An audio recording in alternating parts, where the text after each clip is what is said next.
Jared, I'll bet you and all your friends wish you hadn't demonized these Koch brothers quite to the extent that you have over the past 25 years. Do you want these heathens, these hydrocarbon kings on your side here? I think that would be not really. I mean, I think one of the biggest problems we have in this country is that we have a collision of two problematic trends. One is we have more wealth concentration than any other advanced economy in the Kochs or Exhibit A, and two, we have more money in politics. So there's this permeable barrier between concentrated wealth and money influencing politics, much of it dark money, and the Kochs are at the heart of that. And I think that's problem. And I say that not as someone who's left-leaning. I think that's a problem for democracy. Yeah. Let me ask Grover. I mean, what do you think? These guys are getting old, and they figure, no atheists in the foxhole. Maybe they're deciding if they want to get through the pearly gates, they better change their ways. What's gotten into the Koch brothers here? They're very, very touchy-feely now and sensitive to liberal causes, Grover. No change there. I've been working with the Kochs and with the NAACP and the ACLU for years now on criminal justice reform, which President Trump has signed a good first step on and continues to do more. There have always been opportunities for the principled right and the principled left to work together. Government transparency. I've worked with Ralph Nader on it. So have the Koch people supporting making all government spending transparent. Grover? I can see how you might admit that you work with them. I can't believe they'd say that they would say Grover Norquist in any way other than a pejorative. Good news is that as we pass criminal justice reform across the country, it was in the Republican states that came first. So without the conservative support there, it wouldn't have caught fire, and it did. It's actually later in the more blue states, but that's okay. There are principled folks on the right and the left who want to accomplish certain things as opposed to bang heads. Criminal justice reform, this worked. Transparency, term limits, and the Kochs are now looking at also trying to decide how to reduce the cost size of military expenditures. Hey, Grover, Jared doesn't like the Trump tax plan because it wasn't trickled down enough. He says it was way too Keynesian, which I thought, that's what they love, but now that's how they're actually criticizing. That's the part that I liked. Look, the part that I liked was the fact that the Trump tax cut stimulated the economy in 2018 and 2019. But it's Keynesian, not structural. That's correct. So I certainly wouldn't have wasted all that revenue on tax cuts for high-end folks and corporations who are already doing fine. And by the way, I think the biggest problems with the Trump tax cut is, A, it's completely failed to pay for itself. Now, I don't know if you or Grover took that position. Perhaps you were smart enough not to. But many in the government who were supporting this argued that the tax cut would pay for itself. If you just look at our fiscal accounts, you know that that's complete nonsense, predictably wrong. And secondly, the idea was that the tax cut would stimulate longer-term growth, not a Keynesian kind of sugar high. And in fact, if you look at the investment numbers, they're a big meh. There's just nothing there in terms of that sort of chain of results where you have capital investment, faster productivity. Andrew, once again, God knows. Anyway, but Grover, was it all not paid for and just horrible and didn't cause any growth? Total revenue is up, and you're certainly seeing tremendous job creation. Federal revenue's up, not down. It's the spending that's grown too hard. The challenge we have is we need to have both more growth, but we also have to tackle spending. We don't have any Democrats willing to help on that. That's not a bipartisan issue on the Democrat side, but we do need to eventually rein in the runaway expenditures we have on entitlements. But we also have two things going on. We have all the pro-growth, pro-investment efforts with the tax cut. But as long as we're having this kerfuffle with China and Europe on trade, the concern is that people wonder where to invest. What is steel going to cost? What is aluminum going to cost? As that gets settled, and you're seeing this in the stock market's reaction to lessened tensions with China and not increased tariffs, that we're going to see more growth there. So bringing the trade wars to an end is a huge step forward, and I think you'll see stronger growth, largely because of the tax cuts, but also less tariffs. Grover, I'll ask both of you about this. There is reporting that inside the White House there is an effort to actually lower effectively capital gains, which is perhaps surprising given what's going on. When I say lower capital gains, tying it to inflation, which would, I understand the philosophical argument about tying capital gains to inflation, but it would have the effect of lowering capital gains rates, which would, of course, there have the effect of increasing what's left in the wallet.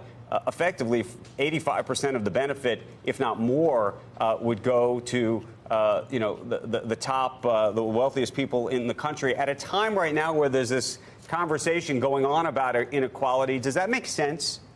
Makes a great deal of sense. It is going to happen. Schumer of New York, Senator Schumer, said it was wrong to tax inflation when you tax capital gains. This can be done by a definitional change by Treasury or the IRS, or OMB, actually. And this is all made possible by a Supreme Court decision in 2002 called Verizon v. FCC, where the Supreme Court, the pre-conservative Supreme Court, said, yes, of course that you can do this. So, because and it will cost. Let me, Grover, real quick. Before we go, let me. Can I just? It'll cost the country at least $100 billion over 10 years. That's the cost. So when you talk about the debt that we have already on the books being too much, and when you look at CapEx spending in this country, given all the tax cuts, you would think we'd be doing better. No. Two things. What you want is effective investment, and the $100 billion number is completely static modeling. What you're missing, and what some folks have not paid attention to, is people who bought land or a house or stocks 20, 30, 40 years ago often don't sell those even when it makes sense. Corporations have maybe $7 trillion in sticky capital they're not moving around, because to sell it you get hit with the tax on inflation.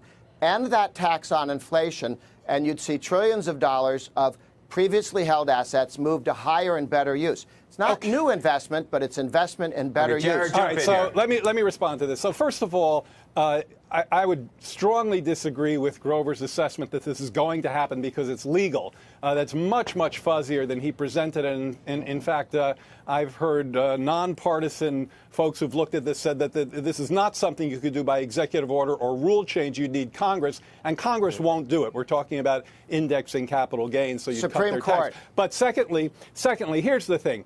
There is a long track record of nonpartisan, no thumb on the scale research on the impact of capital gains tax cuts on investment, and the correlation is zero. I couldn't disagree more with this assertion that you tweak the capital gains cut and you get a bump in investment. And by the way, once again, it wasn't capital gains, but it was other high-end incomes. The Trump tax cut is Exhibit A. So yeah, it's going to cost the Treasury $100 to $200 billion, and I don't know what you're talking about in terms of some supply side score there. You're just not going to get that from any reputable model. And secondly, you're going to further exacerbate this inequality problem, what we've been talking about. I just looked at some numbers over the weekend. 31% of net worth, according to Federal Reserve statistics, quite recent, fourth quarter of 2018, 31% of net worth held by the top 1%.